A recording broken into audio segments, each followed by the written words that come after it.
Hello, people of YouTube. My name is Steve Gray, and thank you for watching. If you're new here, please hit that subscribe button, turn on that notification bell, leave a like, and feel free to comment down below what you would like me to do for future anime and cartoon-related videos.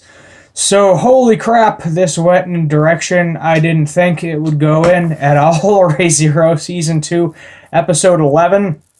And I think by the way this is going, we are going to end on a giant cliffhanger.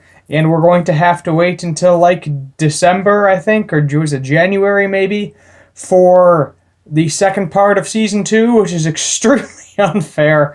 So basically how I thought this was going to go, is I thought the next 3 episodes, you know, we did this episode, the next one, and the one after that, we're just kind of going to wrap stuff up.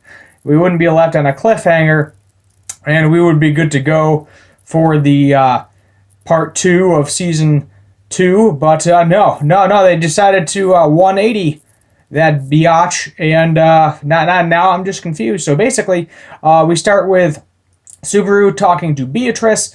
We learn that nothing is actually in her guide, that a long time ago she stopped seeing pages in the guide, that she has been under a contract from Echidna, and that basically she's forced to stay there, and that spirits can't actually kill themselves, and basically she just wants to die.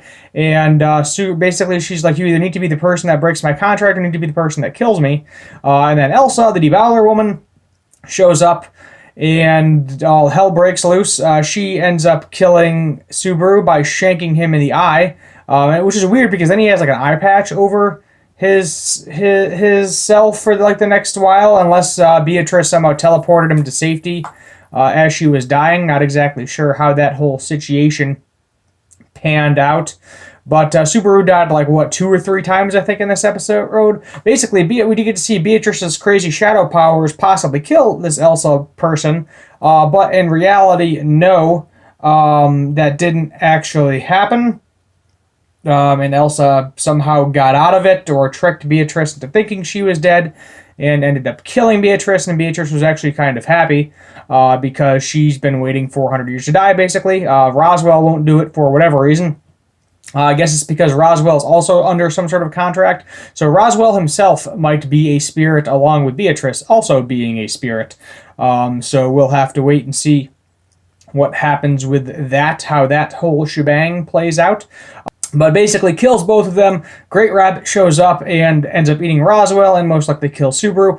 I think, don't quote me on this, I think Stelia is actually, the Witch of Envy is inside Amelia's body or shape-shifting to look like Amelia, because Amelia's like, oh, I love you, blah, blah, blah. Her eyes have like this crazy purple glow thing going on with them.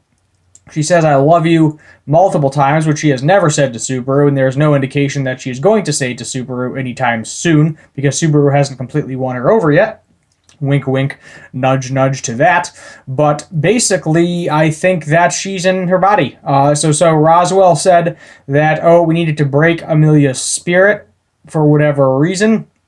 I don't know why. So I don't think Roswell is actually there for Amelia. I think Amelia is kind of by herself. Because basically he wanted Amelia to win the whole shebang.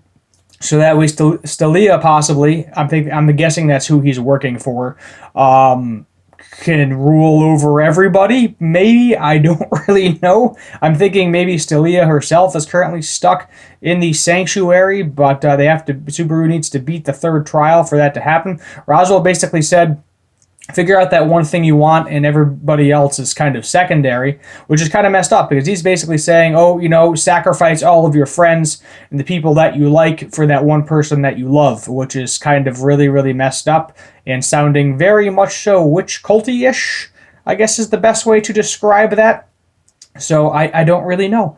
I can't tell if Roswell is actually part of the witch's cult or not. It seems like it, but at the same time, it also seems like he is possibly a spirit under some sort of contract by Echidna, the Witch of Greed. So I don't really know. My guess is Subaru, I'm guessing, has to complete the 3rd part of the trial because he completed the first 2. No matter how many times he dies, And Echidna already knows this, so that's not really an issue there. But we didn't really move forward. It's like kind of going one step forward, two steps back for the most part. in this situation, and it just seems to be happening over and over again. Unfortunately, to poor Subaru, my guy, he doesn't want to kill Beatrice. I don't blame him. He doesn't show any grief with Rem or Garfield dying, and Roswell is like kind of knows that he knows Subaru has an ability to restart. I don't think he knows what the ability is. I don't think he knows all of Subaru's past instances. But I think just the way Subaru acts, he knows that Subaru has some sort of ability to restart, which he does show that he knows this, and that's why he can't get a correct answer out of him. The blue-haired girl, also that basically brought the Mob Beast on the villagers in season 1. She's back, and apparently she controls Mob Beast and is working with Elsa, the freaking Debowler woman. So it's like, what? I was never expecting to see that person again, but here we are.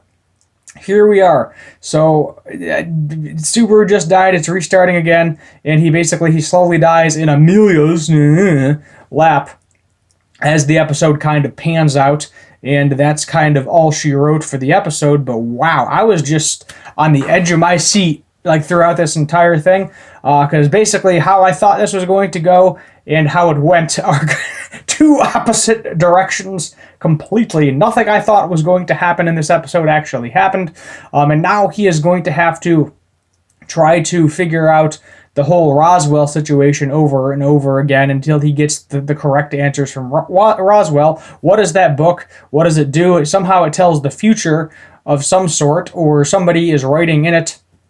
Like I think Stalia is the one that's writing in her gospel, and it goes to all the other, friggin' cult worshippers, and then they figure out what to do, which is really messed up.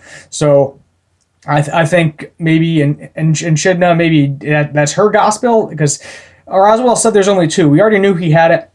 Now Subaru knows he has it as well. And Beatrice has the other one, but Beatrice's is blank.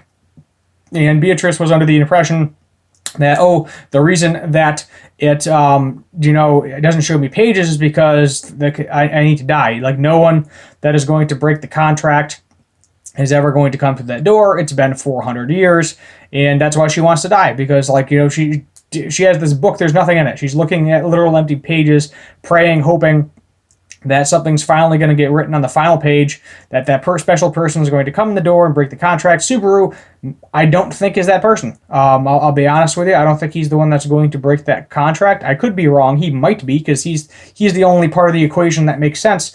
And she also was like, well, if you really are the savior, you want to be my savior, why didn't you show up earlier? Why'd you wait 400 years to show up? And then if you're going to break the contract, either basically break the contract or kill me, and Subaru has no way to break the contract because he doesn't even know what the details of it are. We don't know what the details of it are. Basically, the bulk of what we get is Beatrice is forced to stay in that house or whatever, and basically just kind of collect knowledge for somebody to read herself, other people. I have no freaking idea what the details of this contract are. I hope we get a little bit more information with that as we progress further.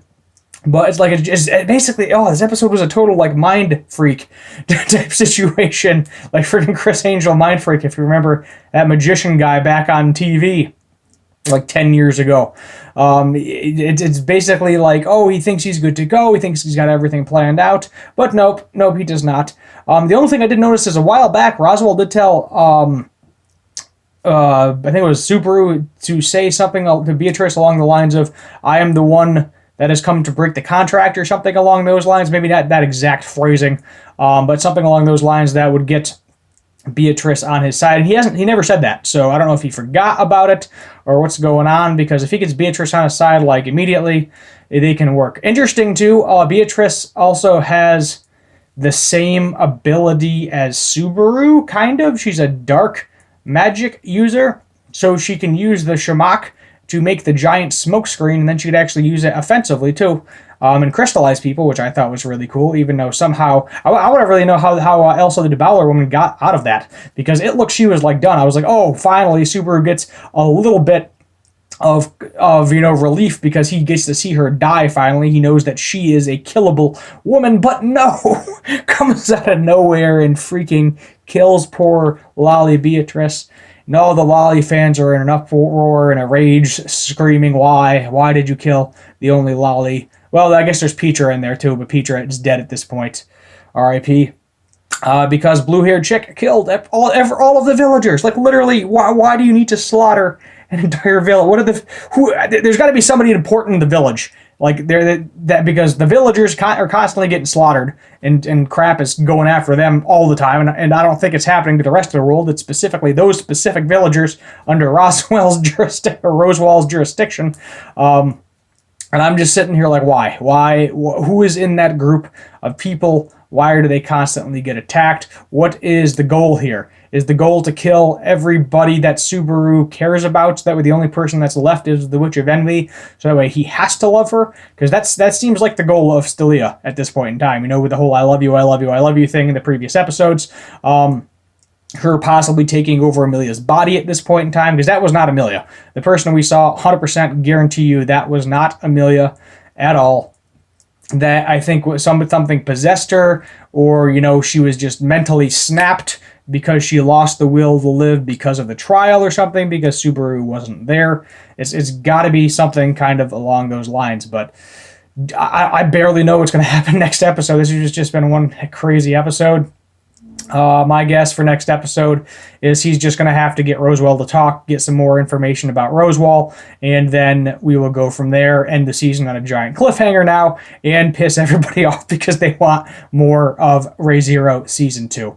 Thank you for watching. My name is Steve Gray, and as always, have a good one.